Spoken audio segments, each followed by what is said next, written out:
So I'm supposed to do the talk today. Oh, that's right. Actually, I have a couple things to say before we begin. Is that okay? Okie dokie. Thank you. Please do. I read once that the evangelist Billy Graham spent his life trying to fix what was wrong with the world. And he did so at the cost of neglecting his family, his wife and his children. And then later on in his ministry, he realized that nothing had improved, no matter what he had done or had not done. In fact, it had gotten much worse. Things in the world had gotten worse since he started doing his work. So imagine having that realization, because he wondered, have I wasted my life? Have I wasted my ministry? And I really felt that when I read that. I really felt this heart connection with his anguish. Because I don't want to do that. I don't want to look back on my ministry and say, did anything I do make any difference, you know? Yes. Well, thank you for that. Thank you for that. I'm not up here asking you to say yes. I just want you to know what's been going through my mind lately. She's going somewhere with it. I am going somewhere. So in June of this year, will mark 20 years since I've been ordained. And thank you. Yeah. For Gary, it will be 39 years. Yes. And as I thought, and something else happened just recently. I turned 65 in December. So those things together, well, you don't have to clap for that. They're clapping for the new 40. For the new 40, that's right, that's what I hear. Thank you. Maybe I'll just stay up here and do the talk. That's okay.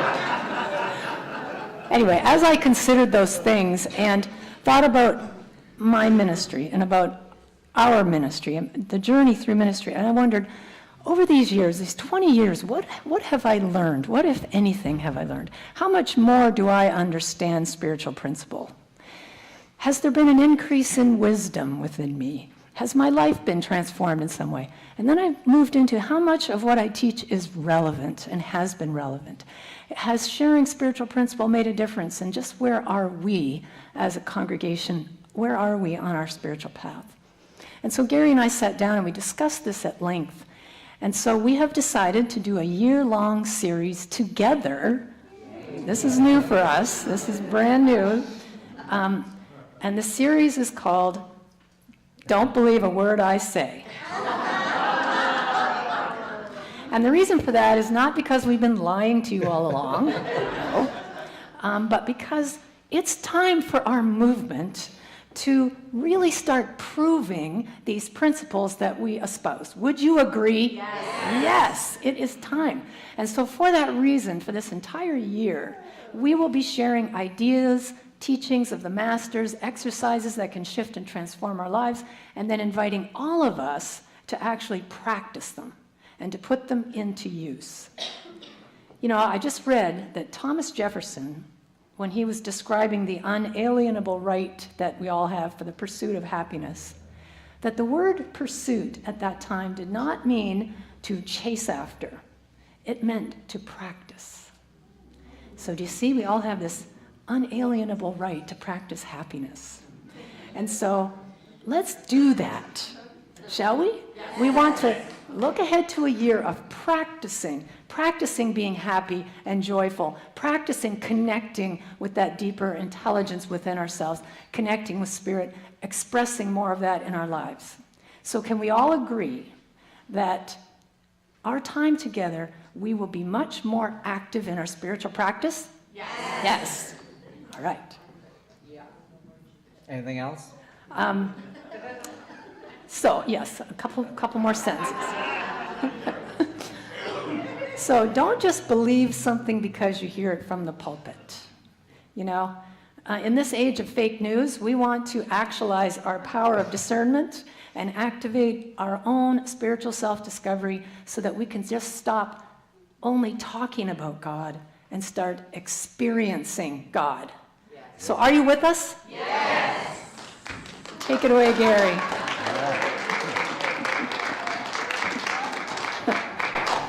So we're practicing something already. We're involved in some kind of practice. We're practicing the habits of our own being, as opposed to, exercising ourselves from the routine of our yesterday self. We need to be in practice of actualizing what we want to bring forth as who we want to be in this world, what we want to walk around in the sense of who we are and what we're capable of creating. And so part of the struggle is that we have to begin with a principle or an idea, such as there's nothing and no one against you. There's just one presence and one power at work in your life. But don't believe us, because it doesn't matter what we say is true. It only matters what we have experienced as being what is true for us. And so how can we take a principle like there's one presence, one power, and experience the sense that everything's for us?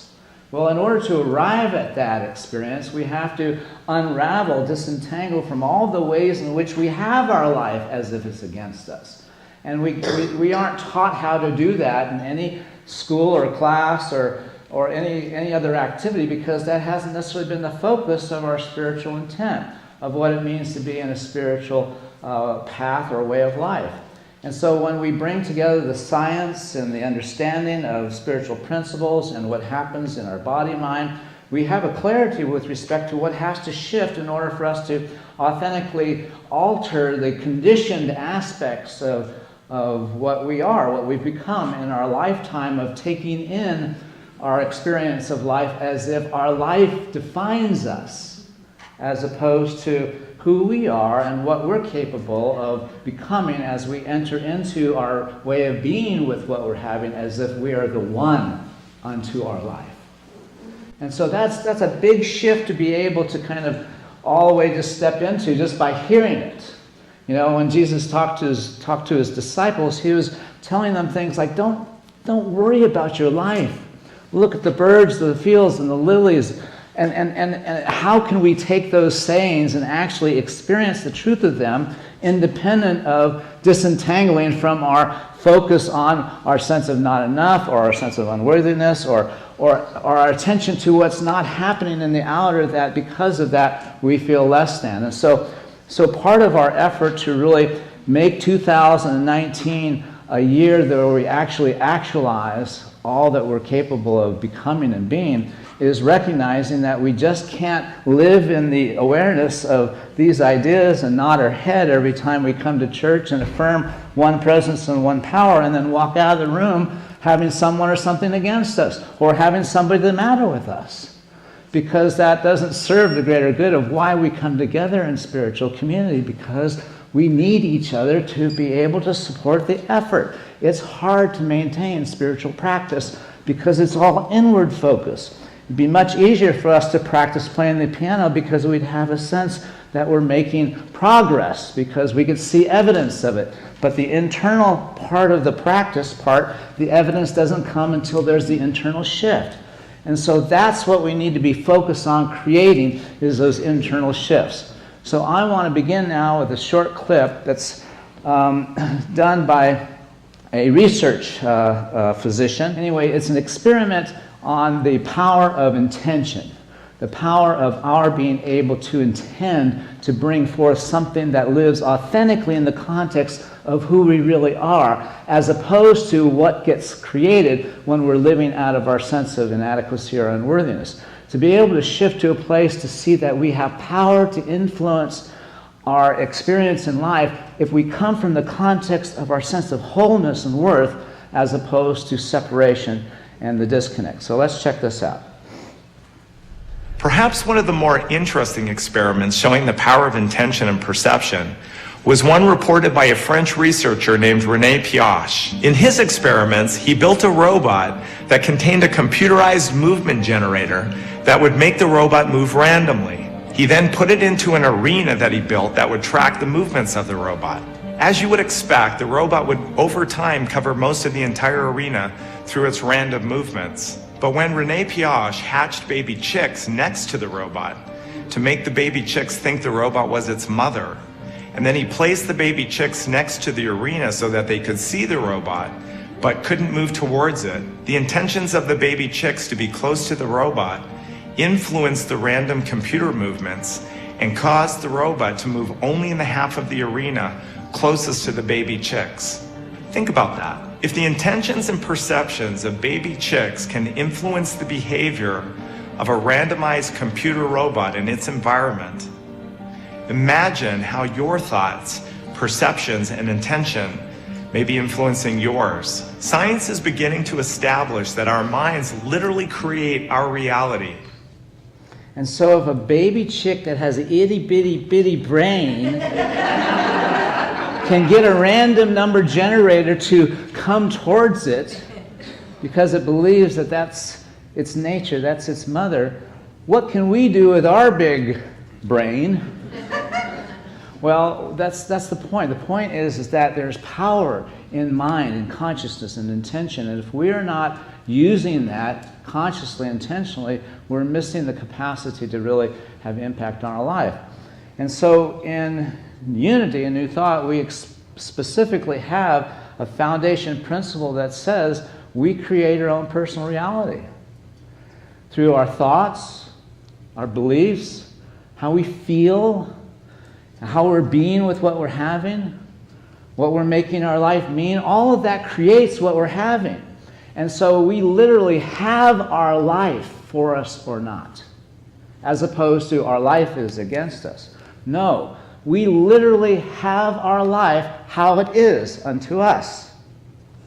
And when we recognize that, then we must ask the question, if my thoughts and beliefs and feelings and how I'm being with what I'm having through my life patterns and choices, if that's affecting the quality of my life, wouldn't it be important for me to understand what's informing my thoughts, my beliefs, my sense of what I think or know about myself? What is giving me that insight, that information? Is it coming from out there? Which probably the answer is yes, because we're so affected by what's happening out there. If our sense of our well-being was coming from within, the things that would happen out there wouldn't bother us so much. Because we're not missing our connection to our sense of wholeness and worth, the place within us where all of what matters comes from. And so as we recognize that we have to, in the integrity of spiritual practice, understand how we co-create what we're having as our experience. Once we understand that that's the way it all works, we have to abandon the story that explains how we're having our life. Because the story keeps it encapsulated in our consciousness, and we continue to replicate the evidence that that story is grounded in. And so in order to exercise ourselves out of the story, we need a different dimension of self to access that informs the part of us that is replicating our past through our habits of being and the circuitry that perpetuates that. And so we have to understand what is the mechanism of consciousness, what informs those aspects of ourself that are generating our own personal reality. And so as we begin to look at that question, we understand that our sense of a self-identity, our sense of beingness, is in the context of this body-mind process. And, we look at Scripture and we hear the admonitions. Yeah, speech impeachment. Thanks. So Apostle Paul says, be ye transformed by the renewing of your mind. So they didn't have any brain science back then. So when they talked about the mind, it was more than just the head. And when Paul would say, let that mind be, which was in Christ Jesus, be in you, he wasn't talking about a bunch of ideas. He was talking about a consciousness, a connection to a greater sense of self that lives in the identity that I am. That I am. I am a child of God, or I am that which God has sent. If you see me, you see the Father who has sent me. That consciousness that that we attribute to Jesus we need to understand in the context of what is the marriage of the head and the heart, because that's the mind that Paul was describing, that we want to allow to happen in us in order for us to activate and access that dimension of ourself that's not tethered to the past.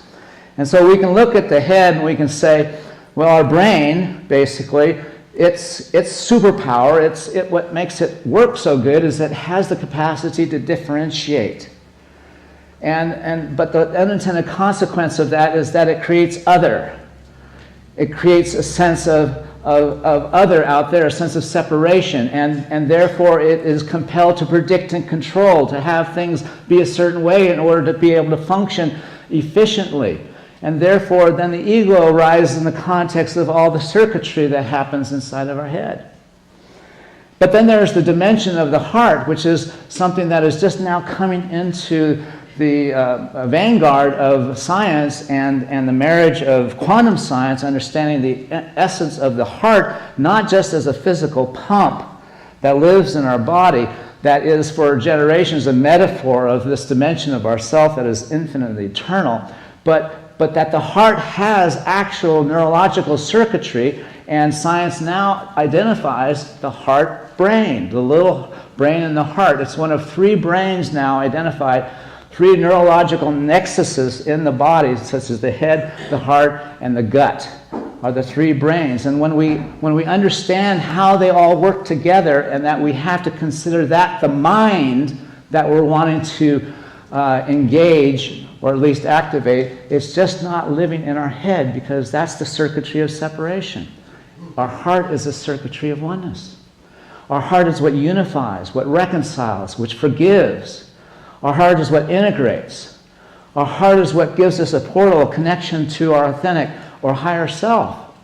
And when we access the power of the heart, and when we understand that the dimension of our heart is more than just a pump, but actual circuitry that informs how our brain operates, how it is capable of bringing a kind of coherence between the left and right hemispheres, and how it helps decompartmentalize the way in which our brain operates just by becoming coherent in the heart. When we understand the science behind this, we can see why, as HeartMath has researched and identified, how heart coherence has enabled people all over the world to accelerate their learning, their creativity, their productivity, and their well-being simply by having the practice of including their heart in any kind of cognitive decision or choice-making process. Can't believe all that came through.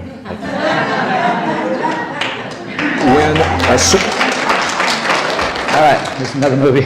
When a certain number of people come together and they choose in a moment of time to create a precise emotion in their hearts, that emotion literally can intentionally influence the very fields that sustain the life on planet Earth. These fields are now implicated in everything from the immune response of humans throughout the planet, climate, weather patterns, cycles of war in peace, our ability to solve problems, our cognitive abilities. All of these, as different as they sound from one another, are all linked to our relationship to the magnetic fields of the Earth. So what makes this so beautiful is every human on the planet is linked to the field. But not every human on the planet has to be consciously aware of their relationship to benefit from what a relatively few number of people come to understand. And the bottom line is this, is that when we choose to feel feelings that create what is called coherence in our bodies. Coherence is the language, the quality of the language between our heart and our brain. Certain kinds of heart-based experiences, such as appreciation, gratitude, forgiveness, care, compassion, those are the ancient understandings that have always been taught in the truest traditions of our past, and now our own science is finding that those same traditions are now documenting this very real effect in our hearts. When we can feel those feelings in our bodies, they're mirrored in the field, and everyone benefits from the experience of relatively few.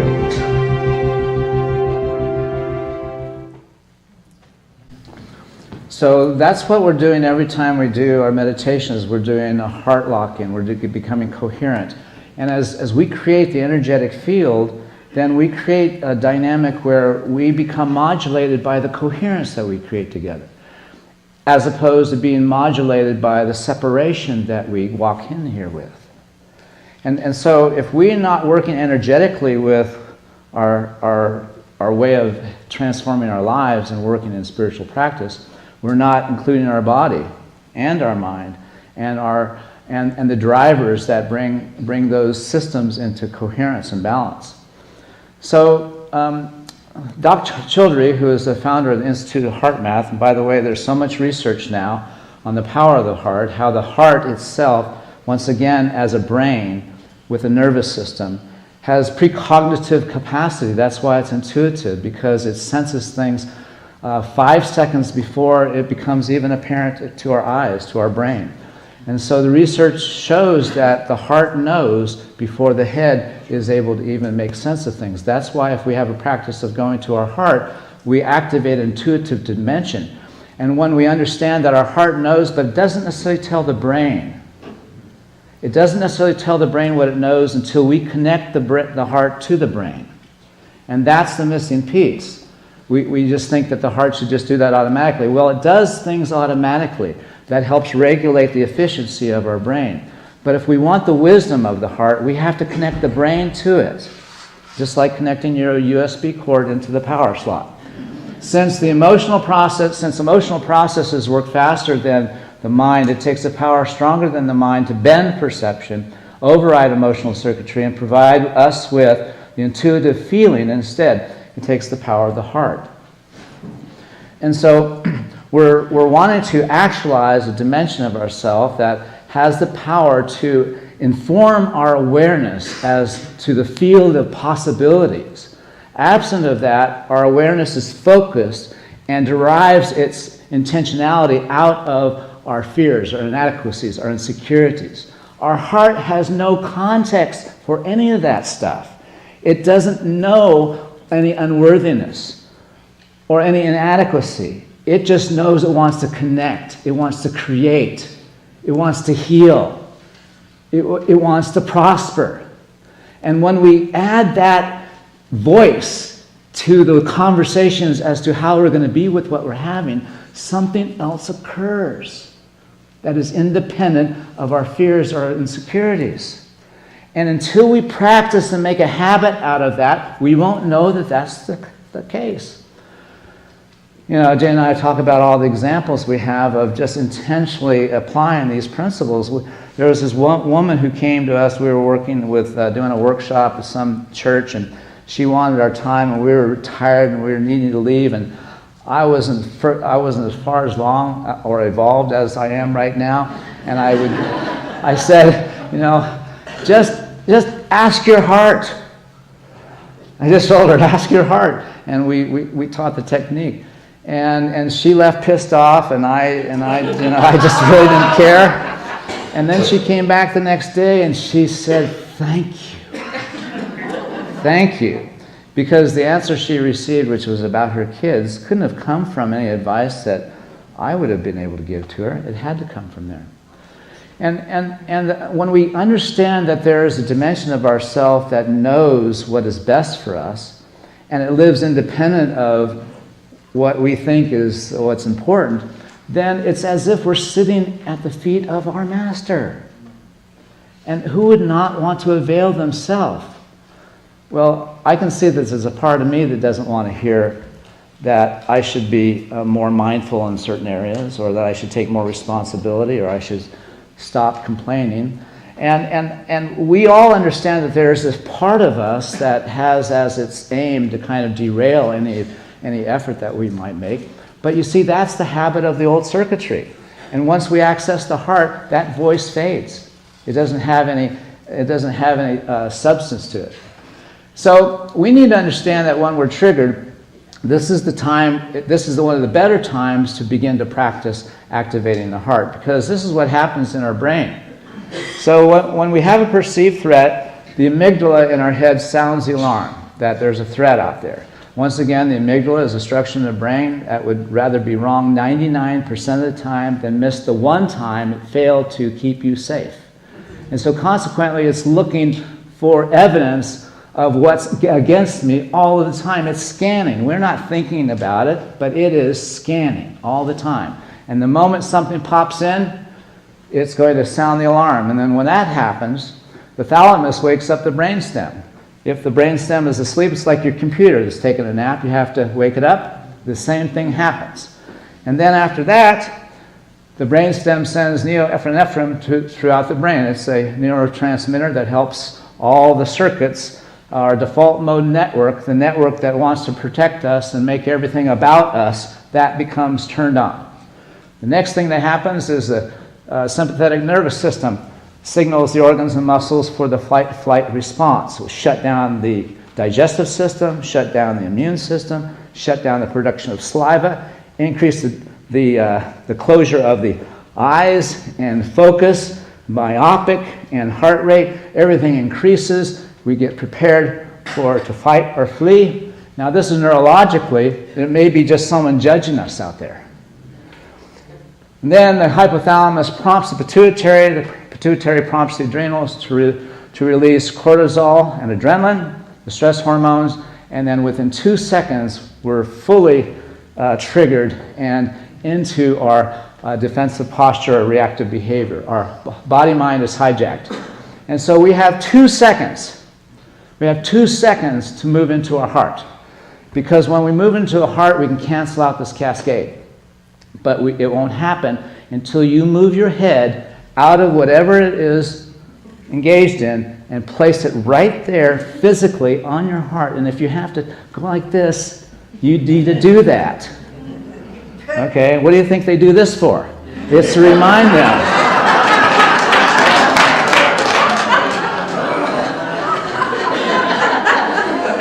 I can't believe I did that either.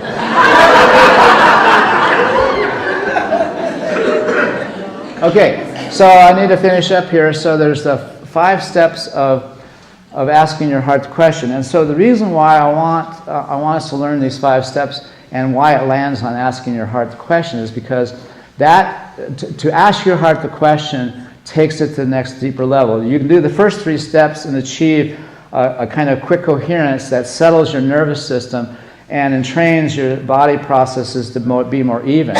But you don't necessarily begin to develop the conditioning of the relationship to go to your heart in the context of life situations.